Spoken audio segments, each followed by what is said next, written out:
I set out on a walking tour, high in the Alps, a region quite unknown to travelers, where ancient mountains thrust down into Provence. The trek began on barren moors, 12 or 1,300 meters above sea level, through land that was bleak and monotonous. Nothing grew there but wild lavender. My route led across the region at its widest point, and after hiking for 3 days, I found myself in a wasteland, desolate beyond description. I made camp near the remains of an abandoned village. The day before, my water supply had run out and I had to find some. The cluster of houses, although they were in ruins, reminding me of an old wasp's nest, made me think that once there must have been a fountain, or perhaps a well.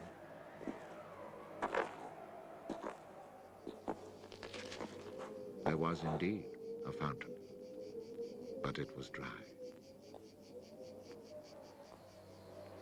The roofless houses, eaten away by wind and rain, and the chapel with its crumbling belfry, stood arranged like houses and churches in a living village. But here, life had vanished. It was a sunny, cloudless June day, but over these bare highlands blew a fierce, insufferable wind.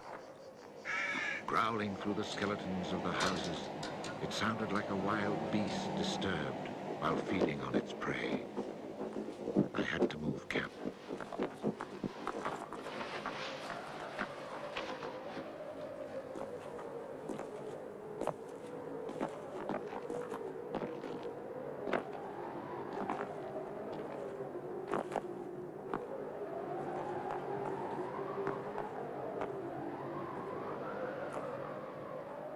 After 5 hours of walking, I still had found no water, and I could see nothing that gave me hope of finding any. Everywhere, I came upon the same drought, the same coarse weeds.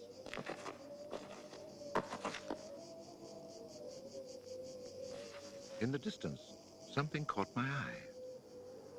A thin, dark shape that I took for a tree stump. But just in case, I walked towards it.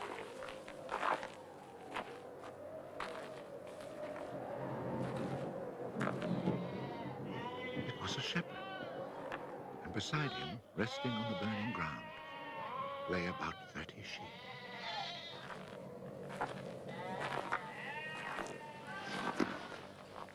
He let me drink from his gourd, and presently he led me to his sheepfold in a hollow in the plain. He drew water.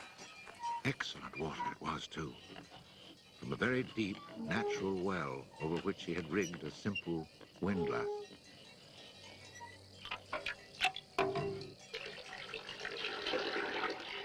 The man spoke very little, often the way with people who live alone, but he appeared sure of himself and confident in his assurance.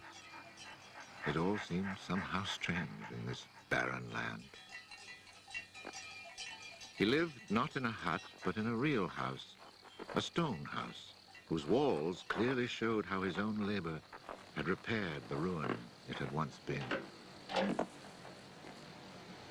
Its roof was solid and strong, and the wind on its tiles sounded like the sea upon the seashore.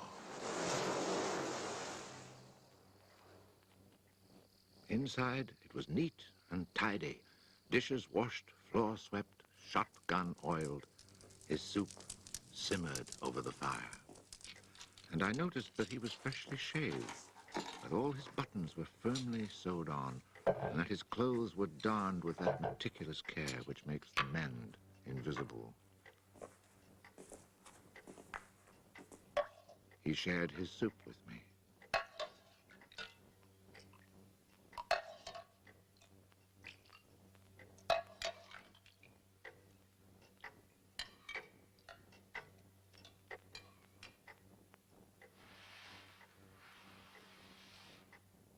When I offered him my tobacco pouch, he told me he did not smoke. The dog, silent like his master, was friendly without fawning.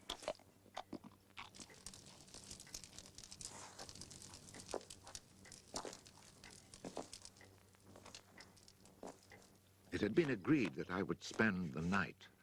The nearest village was still almost 2 days' walk away. Villages in this region were few and far between, and I knew well what they were like. 4 or 5 of them were scattered over the slopes of these highlands, each one at the very end of a cart track among copses of white oaks. They were inhabited by charcoal burners.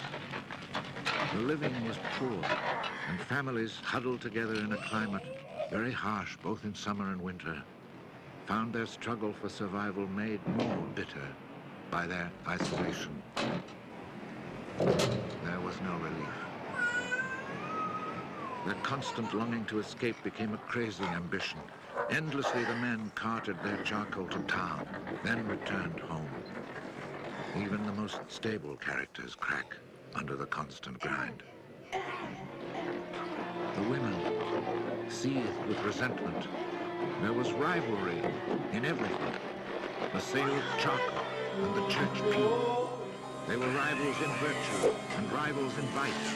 And the battle royal between vice and virtue raged incessantly.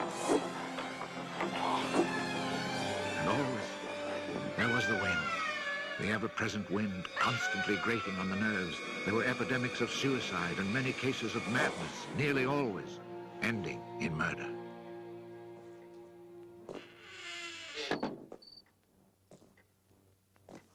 The shepherd, who did not smoke, went to fetch a little sack, and onto the table he emptied a pile of acorns. He began to examine them very carefully, one by one, separating the good from the bad. I sat, smoking my pipe. I offered to help, but he told me it was his work, and indeed, seeing how very carefully he carried out his task, I did not insist. That was the only time we spoke. When he had set aside enough acorns, he divided them into piles of 10. As he did this, he discarded the smaller ones, or those that were cracked, for now he was examining them very, very closely. When finally there lay before him 100 perfect acorns, he stopped, and we went to our beds. Being with this man brought a great sense of peace. The following morning, I asked him if I might stay on and rest for the day. He found that quite natural, or to be more precise, he gave me the impression that nothing could upset him. The day of rest was not absolutely necessary, but I was intrigued, and I wanted to learn more about him. He let his sheep out of the pen and led them to their grazing. Before he went, he took the little bag of carefully chosen acorns and put them into a pail of water to soak. I noticed that for a walking staff, he carried an iron rod as thick as my thumb and about as high as my shoulder.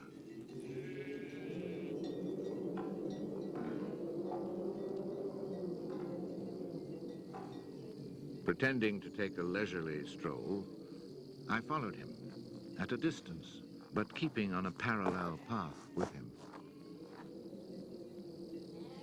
The pasture for his sheep was down in a dell. Leaving his dog in charge of the little flock, he began to climb towards me where I was standing. I feared he was coming to reproach me. Not at all. It happened to be on his way, and he invited me to go with him if I had nothing better to do. He was going a little farther on, to the top of the hill.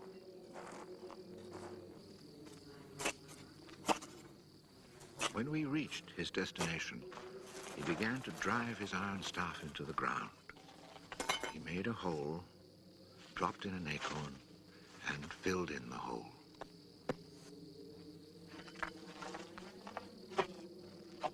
He was planting oak trees. asked him if he owned the land. He said no. Did he know who owned it? He did not. He thought it was common land, parish property, or perhaps it belonged to people who did not care about it. That did not concern him. So with infinite care, he planted his 100 acorns.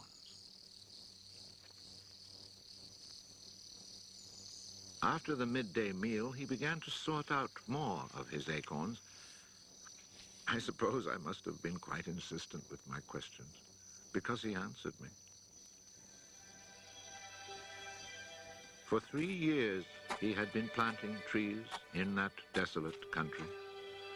He had planted 100,000. Of the 100,000, 20,000 had come up. Of these, he still expected to lose half, either to rodents or to any of the unpredictable things which only Providence can account for. That left 10,000 oaks to grow on this tract of land where before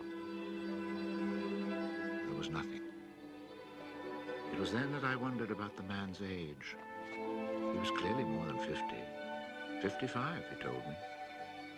His name was Jean Giono.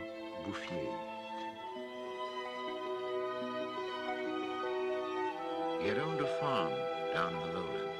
It had been his life. He had lost his only son, and then his wife, and had withdrawn into his solitude where he was content to live quietly with his lambs and his dog. It was his opinion that the land was dying, for lack of trees. He added that having nothing very important to do himself, he had resolved to remedy this state of affairs. I was young and only thought of the future as it affected me and my search for happiness. So I told him that in 30 years, those 10,000 oaks would be magnificent. He answered quite simply that if God granted him life, in 30 years he would have planted so many more that these 10,000 would be like a drop of water in the sea.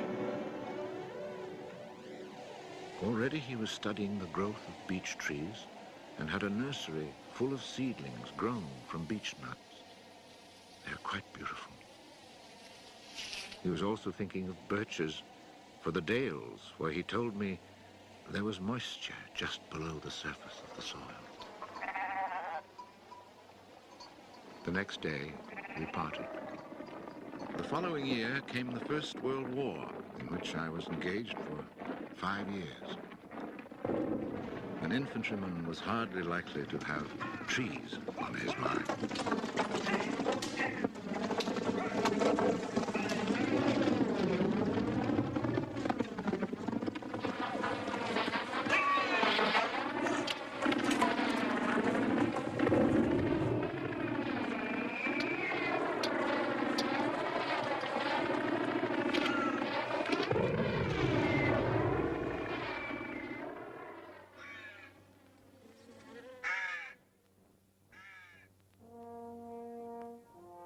After demobilization, I found myself the possessor of a small gratuity and a great desire to breathe pure air. This was my only thought when I set off once more on the road to the barren land. The country had not changed. However, in the distance, beyond the deserted village, I noticed a sort of grayish mist that lay on the hilltops like a carpet. The shepherd who planted trees had been in my mind since the day before. 10,000 oak trees, I thought to myself, really need a lot of space. I had seen so many people die in those 5 years, it was easy to imagine that Jean Giono too was dead, especially since at 20 we think of men of 50 as ancient with nothing left to do but die.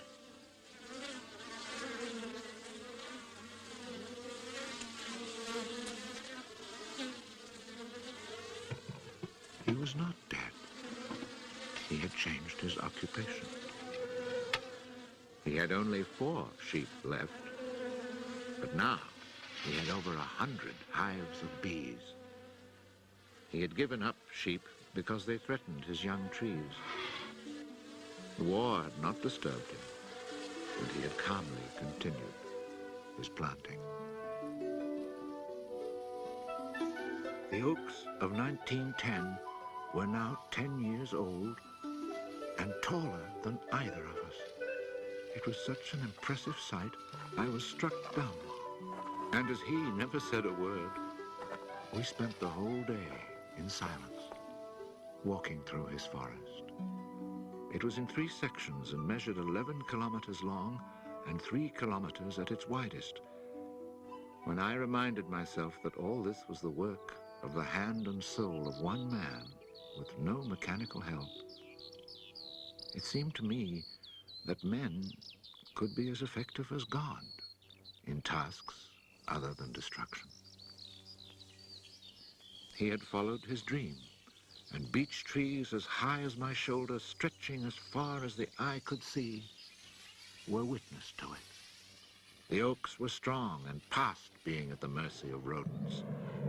As for Providence, she would have needed a cyclone to destroy this creation of man. He showed me handsome groves of 5-year-old birches planted in 1915, the year I was fighting at the Battle of Verdun. He had set them out in all the hollows where he guessed, and rightly, there was moisture near the surface. They were like young children, tender yet firm and confident. And creation, it seemed, had just followed in a natural sequence.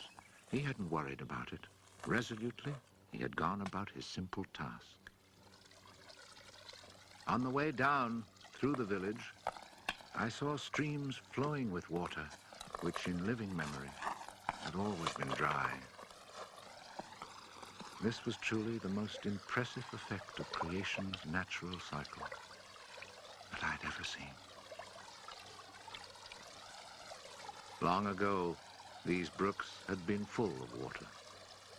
Among the miserable villages I mentioned before, some were built on sites of ancient Roman villages, and archaeologists digging in the ruins had found fish hooks, whereas in the 20th century, cisterns were needed to ensure even a modest supply of water.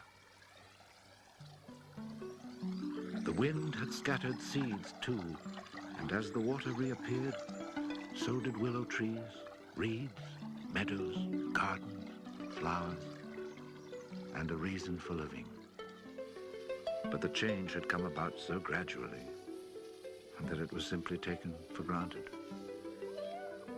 Of course, hunters who climbed these heights in search of hares and wild boar had noticed the sudden appearance of little trees, but had put it down to some caprice of nature.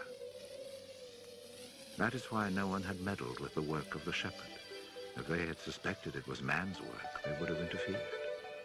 But who would even think of him? Who in the villages or among the authorities could ever have imagined such constant, magnificent generosity?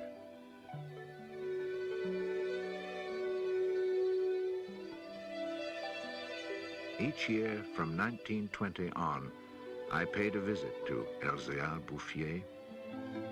I never saw him lose heart, nor was he ever deterred. And often, God knows, it must have seemed that heaven itself was against him. I never tried to imagine his frustrations, but to achieve such an end, he must have had to overcome many obstacles. For such passion to succeed, he must surely have fought and conquered despair. We must remember that this exceptional man had worked in utter solitude. Solitude so complete that towards the end of his life, he had lost the habit of speech. Oh, perhaps he saw no need for it. In 1933, he was visited by an astonished forester who notified him of an order that lighting fires outdoors was forbidden for fear of endangering this natural forest.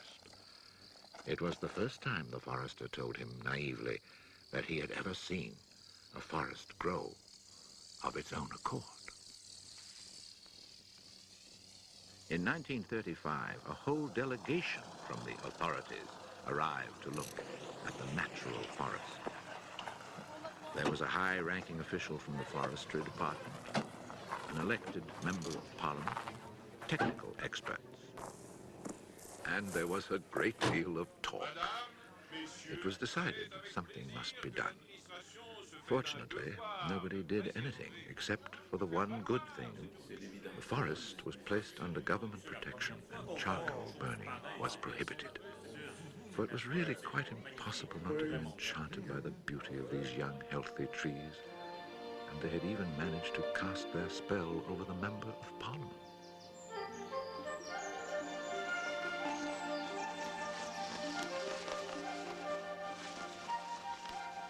One of the senior foresters in the delegation was a friend of mine, and I explained the mystery to him. The following week, we both set out to find Jean Giono. He was hard at work about 20 kilometers from where the official inspection had taken place. I was right about my friend the forester. He was able to appreciate all he saw. I offered the eggs I had brought as a present. We all shared our lunch and spent several hours in silent contemplation of the landscape. The slopes we had climbed on our way up were covered with tall trees 4 times our own height.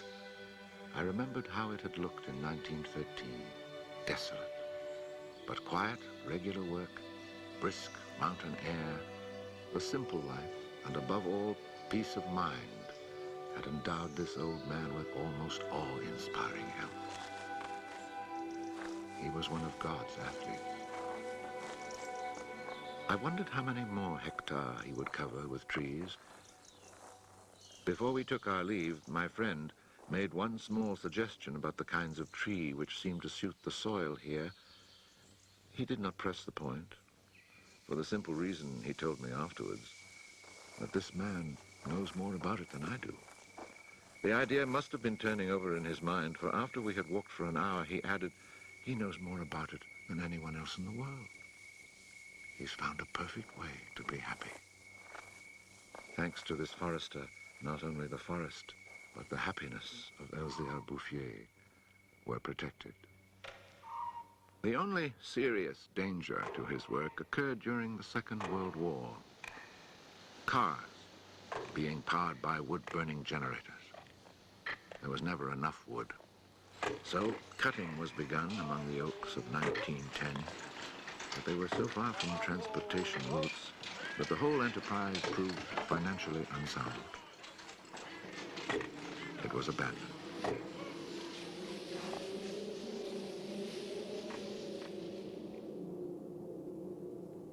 The shepherd knew nothing of all this.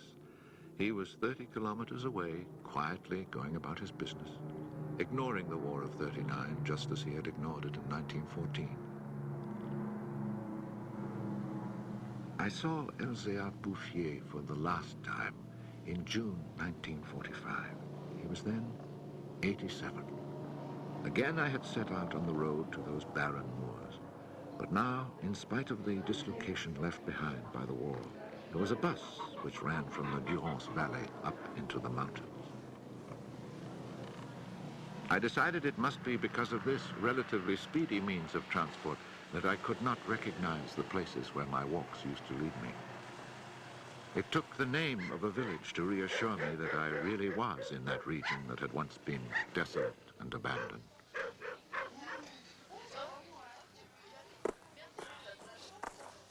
The bus dropped me at Vergon.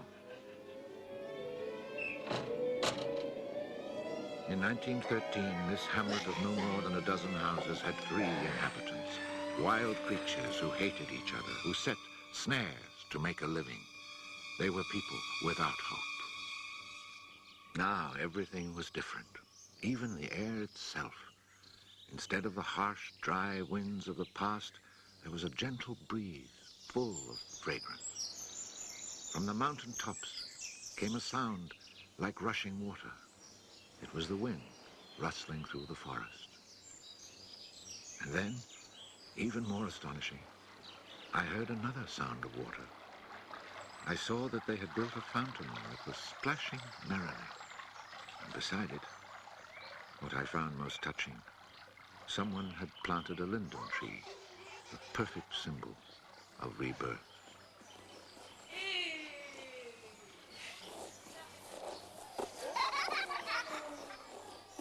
Moreover, Verdun showed signs of the kind of labor that only hope can inspire. So hope had been restored, ruins had been cleared, and crumbling walls torn down. The new houses, freshly rough-cast, stood in kitchen gardens where flowers and vegetables grew in orderly confusion. Roses and cabbages, snapdragons and leeks, celery and anemones. It had become a place where one would want to live. From this point, I continued on foot. The war had not been over long enough for life to reach full bloom, but Lazarus had emerged from the tomb. On the lower slopes of the mountain, I could see small fields of young barley and rye, and down in the narrow valleys, the meadows were green.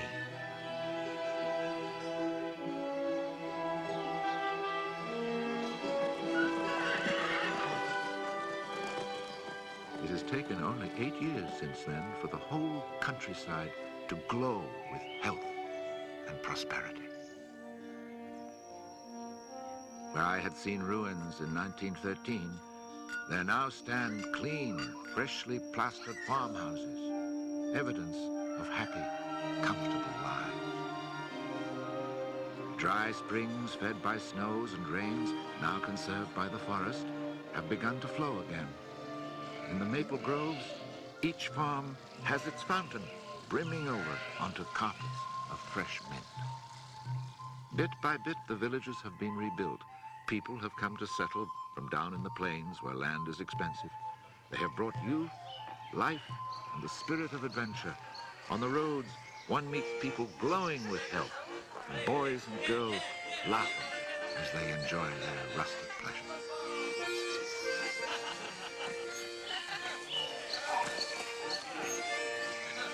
Counting those who lived here before, quite changed by their life in gentle surroundings, and including the newcomers, more than 10,000 people owe their happiness to Jean Bouffier. When I think that one man, one body, and one spirit was enough to turn a desert into the land of Canaan, I find after all that a man's destiny can be truly wonderful.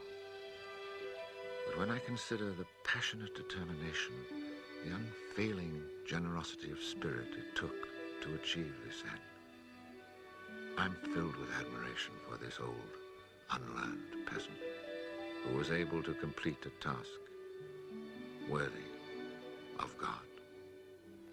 Jean Bouffier died peacefully in Banon in 1947.